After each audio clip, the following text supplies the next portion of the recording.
नमस्कारम दोस्तों, मैं अपने चैनल पे आप सभी का स्वागत करती हूँ। क्लास में आपका वेलकम है और मैं उम्मीद करती हूँ कि आप सभी लोग नोट्स बना रहे होंगे। छोटे छोटे नोट्स बनाइए, जो इम्पोर्टेंट पॉइंट्स है ना उनको कहीं पे लिखिए। जब सारे कार्ड इकट्ठे होंगे ना, आपको बहुत आसानी होगी, फटाफट से देख के बता पाएंगे। ऑलराइट। और उसी के साथ साथ मैं बोलना चाहूंगी, जो भी लोग आपके आसपास टैरो सीखना चाहते हैं लेकिन अफोर्ड नहीं कर पा रहे, पैसे का प्रॉब्लम है, तो उनको आप इस चैनल के बारे में बता सकते हैं, इस चैनल से जुड़ सकते हैं वो। क्योंकि ना केवल यहाँ पे कार्ड को रीड करना सिखाया जाएगा, बल्कि ये भी सिखाया जाएगा कि मल्टीपल कार्ड्स आने पे किस तरीके से प्रेडिक्शन की जाती है। ऑलराइट, तो चलिए आज हम क्लास को स्टार्ट करते हैं। चलिए अगेन मैं आपको बताना चाहूंगी, कार्ड पढ़ने का तरीका हमेशा सेम रहेगा। 18 नंबर का कार्ड है ये। 9 नंबर बनता है मार्स का। मार्स का नंबर क्या बताता है? स्ट्रेंथ एंड करेज को, साहस को दिखाता है। ठीक है, तो अब देखते हैं यहां क्या हो रहा है। देखिए दोस्तों, ध्यान से देखिएगा, यहां पे एक मून दिखाया गया है जो आपके क्लाइंट को इंडिकेट कर रहा है। अब कई बार क्वेश्चन क्या आता है, स्टूडेंट बोलते हैं सन क्यों नहीं है, मून क्यों है। तो देखिएगा, इसके चरण दिखाए गए हैं। ये जो है ना, मून का घटता बढ़ता स्वरूप, उसकी अवस्थाओं को दिखाया गया है, फेजेस को दिखाया गया है। ऑलराइट, जो कि सन में नहीं होते।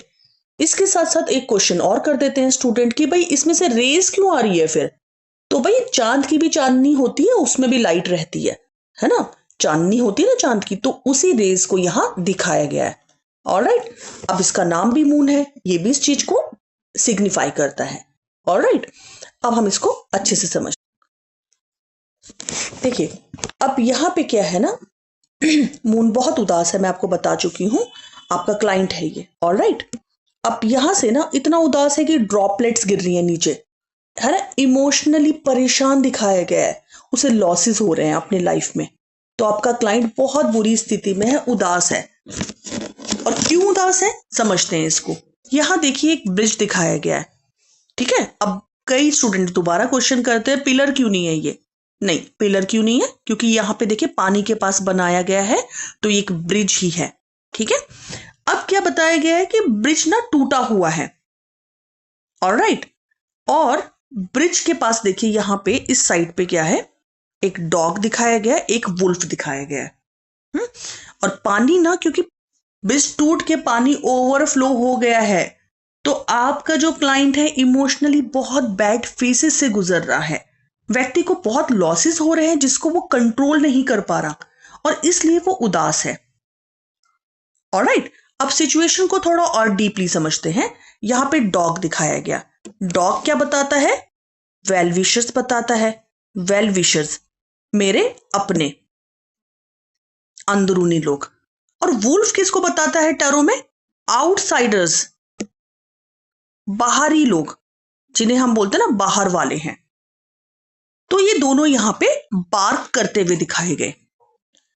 तो इनको दिखाने का क्या मतलब है कि आपके घर के लोग, अंदर के लोग और बाहर के लोग, दोनों ही मिलके कोशिश कर रहे हैं कि व्यक्ति को लॉस हो रहा है तो उसका फायदा उठा लिया जाए।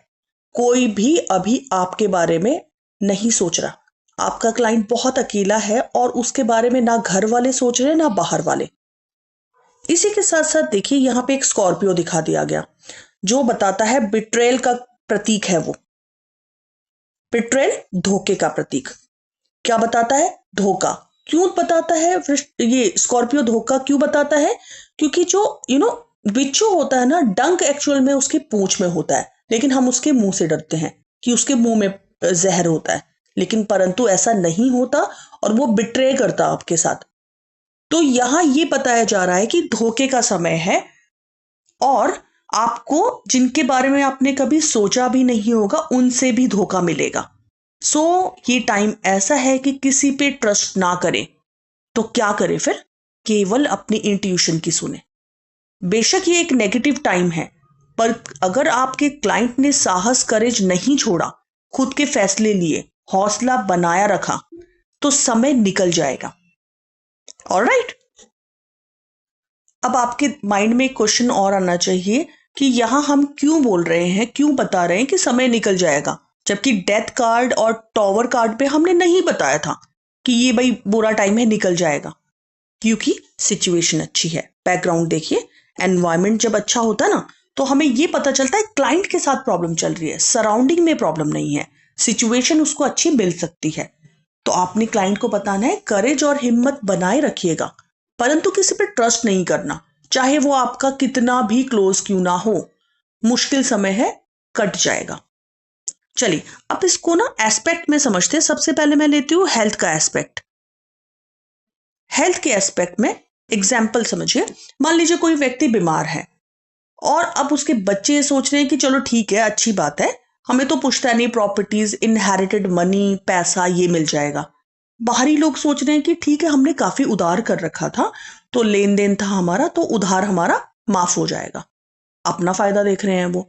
तो सब अपना अपना फायदा देख रहे हैं, कोई ये नहीं सोच रहा कि ये व्यक्ति बीमार है, उसकी हेल्प की जाए, उसको दोबारा खड़ा किया जाए। आपके लिए कोई नहीं सोच रहा, तो ये धोखे का समय है।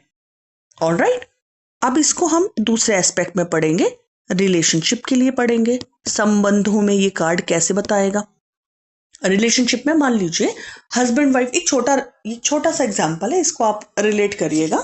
मान लीजिए हस्बैंड वाइफ का झगड़ा चल रहा है और अब बच्चे सोचे कि ठीक है, मम्मी पापा का झगड़ा चल रहा है, हम पढ़ाई छोड़ के आराम से गेम खेलते हैं, है ना। या इन लॉज क्या सोचेंगे, चलो ठीक है, मैं तो बहू को बोलना ही चाहती थी, अच्छा है ना हस्बैंड बोल रहा है उसका, है ना। तो ये इस तरीके की सिचुएशन को भी इंडिकेट कर सकता है कि रिश्तों में कोई फायदा उठा रहा है आपकी करंट सिचुएशन की। ठीक है। So in this situation everybody is looking for their own gains and benefits, nobody is thinking about you. सब अपना अपना सोच रहे हैं। ऑलराइट, अब बात करेंगे अगले एस्पेक्ट की, जो है business, job and career.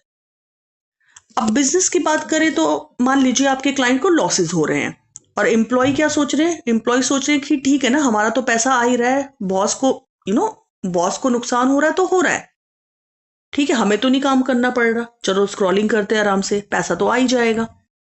Competitor क्या सोच रहे हैं कि चलो अच्छा है, इसको लॉस हो रहा है ना, कॉम्पिटिशन कम हुआ। So nobody is sad for you, everybody wants to take advantage of your this bad situation.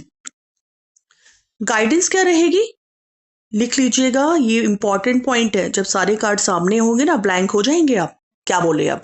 Alright, तो गाइडेंस क्या रहेगी, किसी पे ट्रस्ट ना करें, साहस रखिए। 9 नंबर कार्ड है ना मार्स का, साहस रखिए, हिम्मत बनाए रखिए।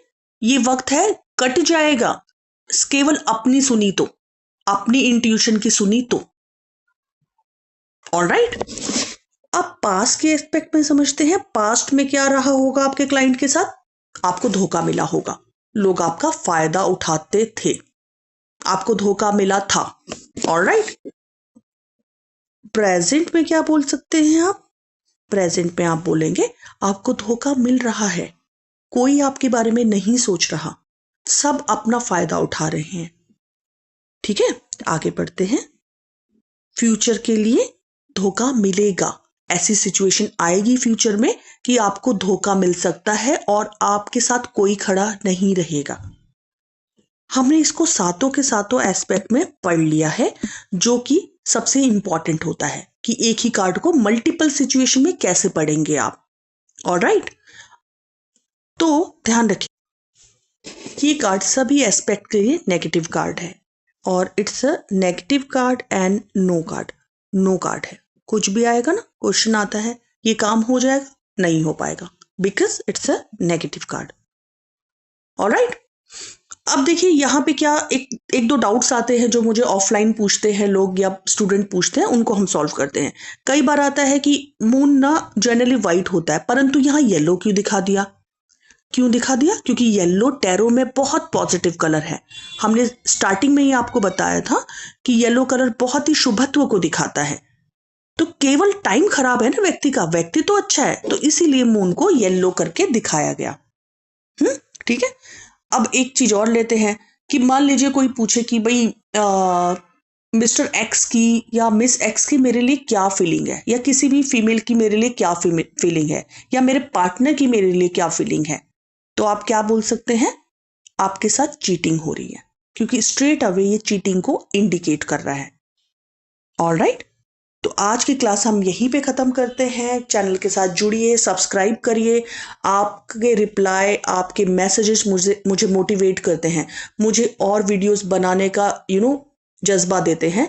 तो आई होप कि आप चैनल को सपोर्ट करेंगे और प्लीज़ उन लोगों से ज़रूर इसको शेयर करिए जो अफोर्ड नहीं कर सकते, क्योंकि ये ना मेरा अंतर्मन है कि मैं चाहती हूँ कि कुछ चीज़ें ना एस्ट्रोलॉजी में पेड ना ही हो तो अच्छा हो, या ठीक है आगे आपको कोर्स करना भी हो तो एटलीस्ट आपको एक बार रिवीजन मिल जाए। ओके, एक बार करा होगा, कहीं और से भी करते हैं या मुझसे भी करते हैं तो आपको बेनिफिट होगा, इजीली समझ में आएगा।